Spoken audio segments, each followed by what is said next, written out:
N'hésitez pas à vous rapprocher pour, comme toujours, le rassurer. Bonjour à toutes et à tous. Selon certaines études, l'ostéopathie serait la médecine complémentaire la plus populaire en France. Mais savez-vous que les animaux domestiques peuvent eux aussi bénéficier de soins similaires? Et oui, des ostéopathes pour nos amis de compagnie, ça existe. Jade Bellec, cavalière et amoureuse depuis toujours des animaux, a choisi de pratiquer cette médecine complémentaire. Comment l'exerce-t-elle et quels sont les gestes qu'elle pratique sur ses patients à poil court ou long? Des éléments de réponse à travers ses explications. Jade, vous êtes ostéopathe depuis 6 ans maintenant. Comment l'animal communique son mal-être durant une séance pour que vous puissiez lui apporter les soins adaptés? Il communique quand même beaucoup, de différentes façons. D'une part, les réactions qu'il va avoir pendant la séance.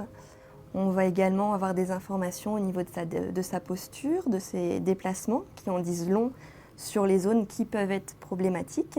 Les moments où il se relâche, les moments où il se contracte. Toutes ces réactions en fait, vont être prises en compte et ça fait énormément d'informations qui permettent d'être guidées malgré leur absence de parole. Finalement, ils communiquent presque plus qu'un être humain, je dirais. Jade, est-ce que vous pouvez nous présenter votre métier? C'est un métier passion. C'est un métier qui demande beaucoup de patience, de douceur. Ça demande beaucoup de connaissances scientifiques pour comprendre l'anatomie, la physiologie, les problèmes auxquels les animaux peuvent être assujettis. Et le plus important, je pense, au niveau des sensations, développer une sensitivité dans les mains pour permettre justement de comprendre ce que les tissus nous demandent et l'associer du coup aux connaissances théoriques et scientifiques pour permettre de prévenir, de diagnostiquer. Les vertèbres lombaires sont beaucoup plus mobiles sur les mouvements de rotation. Durant le soin, le propriétaire Johan nous informe qu'il a constaté une amélioration rapide du bien-être de son chat en à peine 2 séances. Depuis deux séances déjà, il a retrouvé une mobilité qu'il n'avait pas. Il retourne à sa litière pour faire ses selles. Il est plus enjoué, il est moins paniqué. Il a beaucoup plus de joie de vivre en fait. Il retrouve parce que c'était vraiment très handicapant pour lui. Lors des premières séances, il y a toujours cette phase d'approche parce que voilà, l'animal ne me connaît pas. Donc on prend le temps qu'il faut. Parfois il faut beaucoup de patience, parfois c'est plus rapide. Et puis en général, quand les tissus, quand les articulations et les différents systèmes se relâchent, l'animal le sent immédiatement. Et à ce moment-là, il nous accorde sa confiance et se laisse vraiment aller dans le soin. Et là, il a sa petite cuillère de récompense. Voilà, on peut avoir des petites aides pendant les séances pour faciliter les manipulations, pour rendre aussi le moment plus facile pour lui.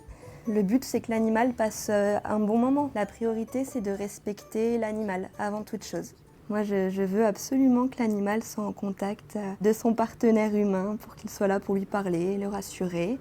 Souvent, ça surprend les propriétaires que leur animal se laisse autant faire. C'est un métier qui se développe, qui est en plein essor. Depuis que c'est réglementé au niveau de l'ordre vétérinaire, depuis 2017, on en entend de plus en plus parler. À l'origine, l'ostéopathie animale est quand même plus connue sur les chevaux, notamment pour les chevaux de course, dans une optique de performance. Et puis bon, depuis, ça s'est bien démocratisé. Puis maintenant, on est amené à pratiquer énormément sur nos petits animaux domestiques. Et puis même les plus petits, les nacs, tout ce qui est nouveaux animaux de compagnie. Vous l'aurez compris, l'amour pour les animaux, c'est le carburant de Jade, indispensable à l'exercice de sa profession. Dans l'avenir, elle souhaite proposer des ateliers de formation afin que les propriétaires puissent mieux accompagner et comprendre leurs animaux de compagnie.